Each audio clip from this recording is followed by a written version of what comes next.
שמי גלעד, אני מנהל את האסטרטגיה בחברת Outbrain. I'm going to switch to English. We have a couple of guests from abroad here, so I'll make it easier for them. Hope it's okay with you guys.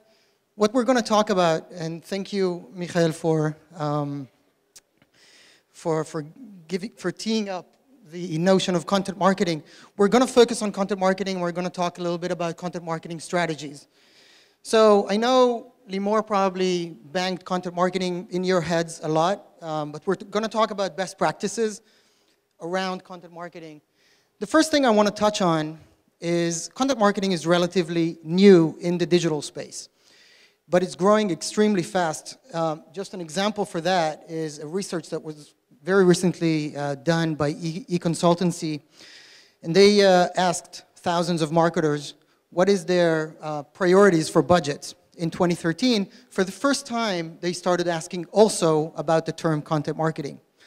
Very surprisingly, it was the first term as far as what's on the agenda of marketers today. So 70% are going to increase their budget on content marketing.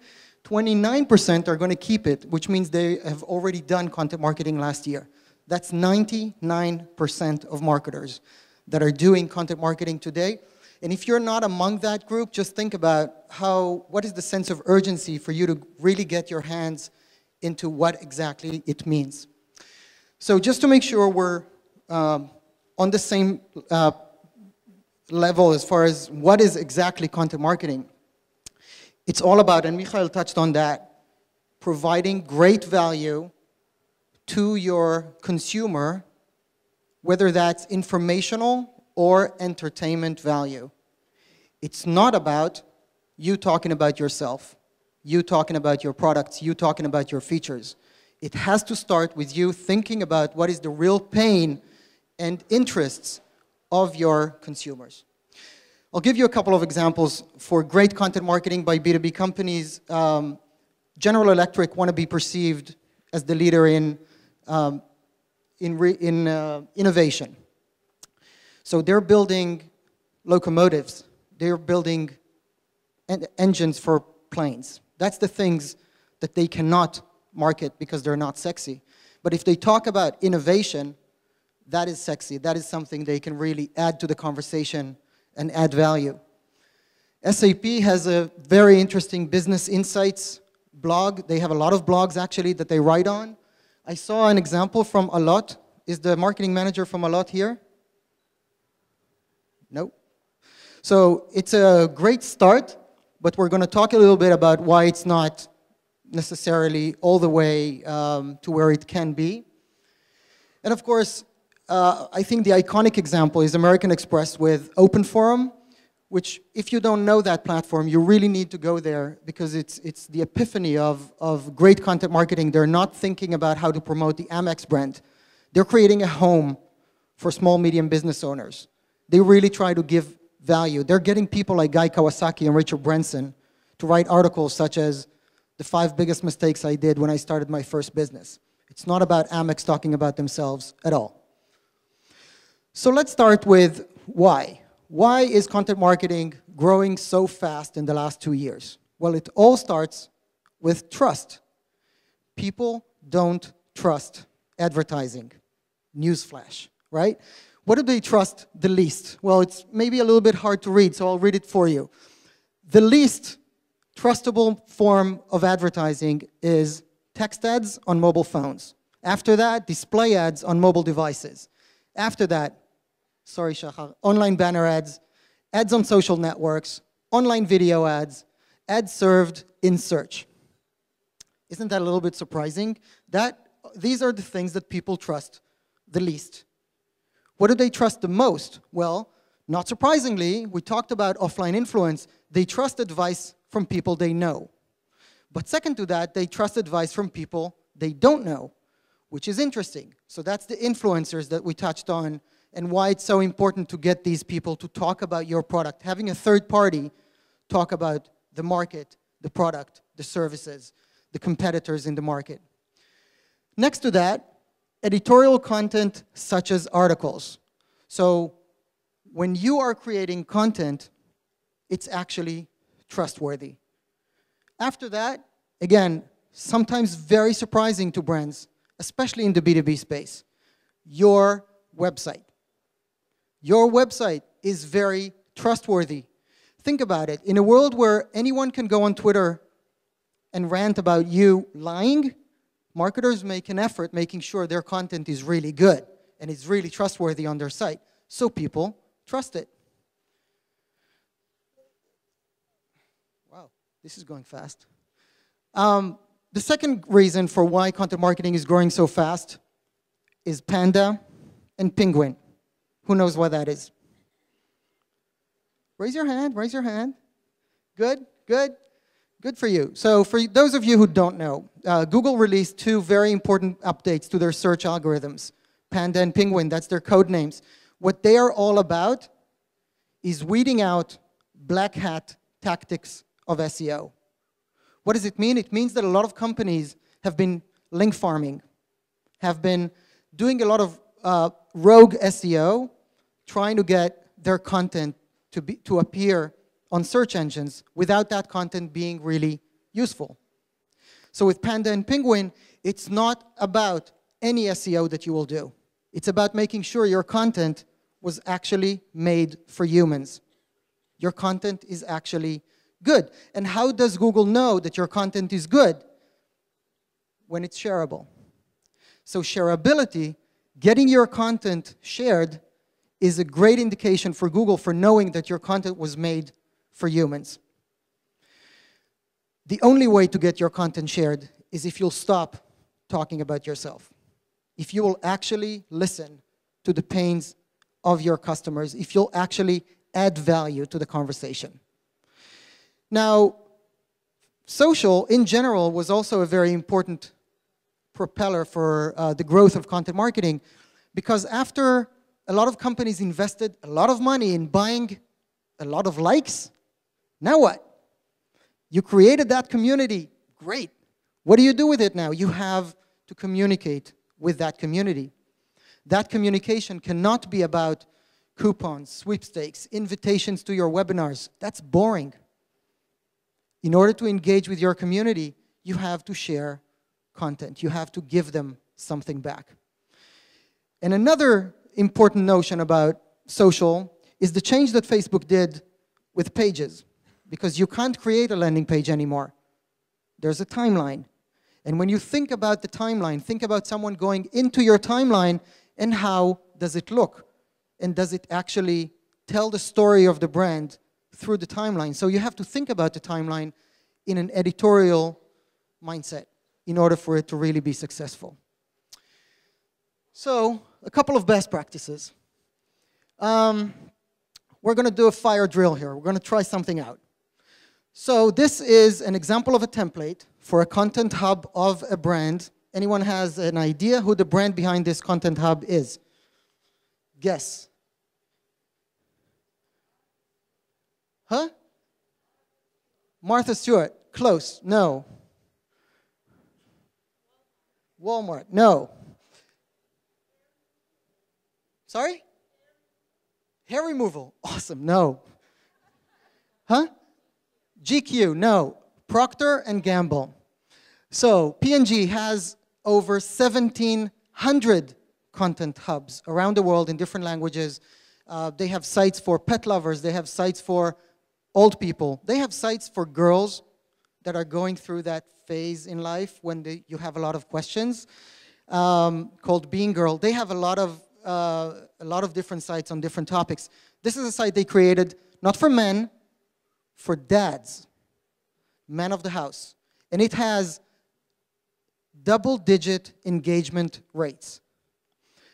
Now, let's do some fire ideas for why is this content hub getting such a high engagement? Anyone has an idea? The wives told them to go. Actually, that's a very interesting insight. So they wanted men to reach the site, dads actually to reach the site, but they found that a lot of the traffic were women, and it's not a bad idea because women actually took the men into the site to get some good ideas. Great. Next. They're not selling anything, exactly. The brand is actually hidden. They're actually providing value. Great editorial, great content from not the employees of the companies, from thought leaders who they gave them a platform. Next. What about the layout, the way it looks? Anything about that that actually drives engagement?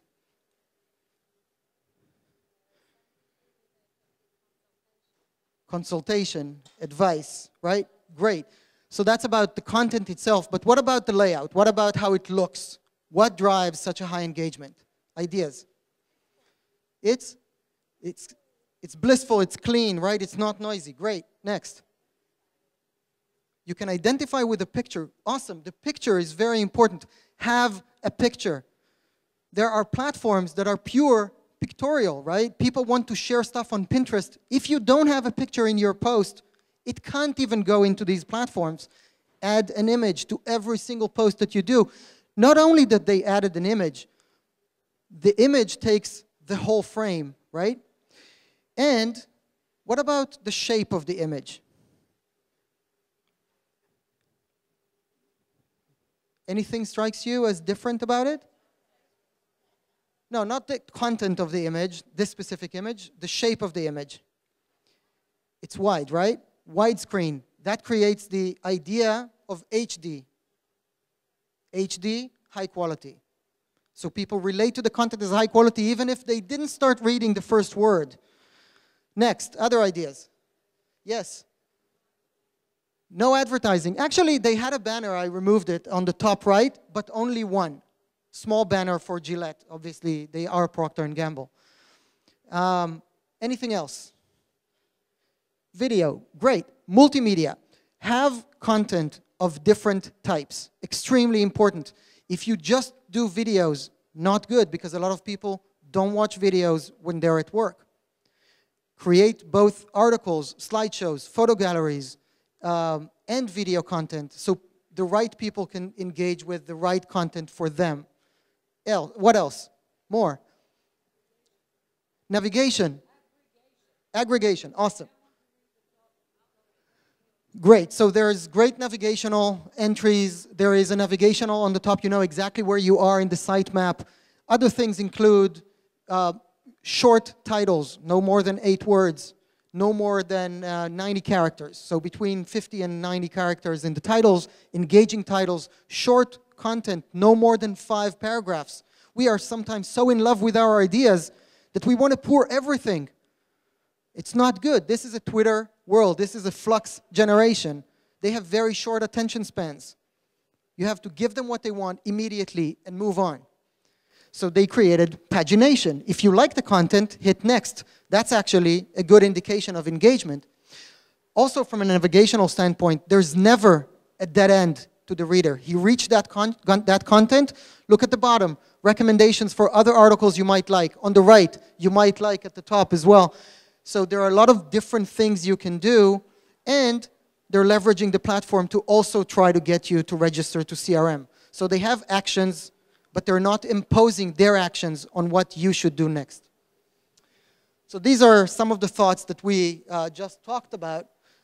And one of the things that I think a lot of B2B marketers are doing a great mistake at is keeping their content as if it's a precious prize. Only if you give us your lead, we will give you the content. Great, it's like asking someone for a date before you even introduce yourself. That's like slowly. Let's take it slowly. Give something before you ask for anything back. Release your content. Let it go. We're before Pesach. Take all your PDFs, throw them down the toilet, convert them to HTML so they're actually accessible to search engines. Turn them into articles. Usually you can take your PDFs and turn them into 5 different posts. Do that. Set your content free.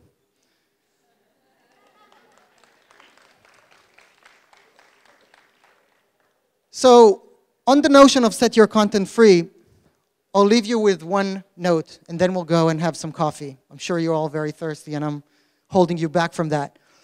But one of the things that a lot of marketers tell me is, content marketing, it's a nice idea. We'll create all this content. We'll put it on our site. Who will go there? Who goes to my site? No one. Why would they come here? Well, first, they don't go there because you don't have content. But if you did, how could you get them there? How can you get a lot of them there? How can you get the exact audience and influencers that you want there in large numbers? Well, who here is already working with Outbrain, knows Outbrain? I asked who's using Outbrain every day. You use it and let it go. Okay, so I'll ask you different questions. How many of you are reading articles online, and when you get to the bottom of an article, there's always recommendations for other things you might want to read? Are you ever clicking on these kind of recommendations? In Haaretz, The Marker, CNN, whatever publication you're reading, you'll find these on almost all the large publishers in the world, and it looks like it's the editor of CNN that is giving you these recommendations. Well, actually, they don't. It's Outbrain. So Outbrain is the company that powers these recommendations for most of the leading publications online. They look differently from site to site. Sometimes you see them as thumbnails, sometimes as text links. It's always the same engine behind the scenes. And you, as a marketer, can get your content appear alongside editorial recommendations in the from around the web boxes. How? It's a very simple buy, exactly like doing a Google AdWords buy. You give us your content, you set your own cost per click, you set your own budget and daily pace, and boom, you're off to the races. It's a self-service platform. Anyone can use it. We do this not only on desktops, but also on mobile. So think about the opportunity of getting your YouTube videos take over the whole device when someone is reading something on CNN and chooses to engage with your content. Does a very conscious thing out of all the options that they have for other articles they might be interested in. They're raising their hands and they're clicking on your recommendation to your content, and you take over their whole device. Just to get a sense of scale, because that's important. We're doing it for over 180 million uniques in the US, over 350 now worldwide. We serve over 85 billion recommendations every month. Google is serving something like 100 billion search in a month. So that gives you a perspective of how big the company actually is. So I hope this was interesting, and I'm around for the next hour, and let's go have some coffee. Thank you very much.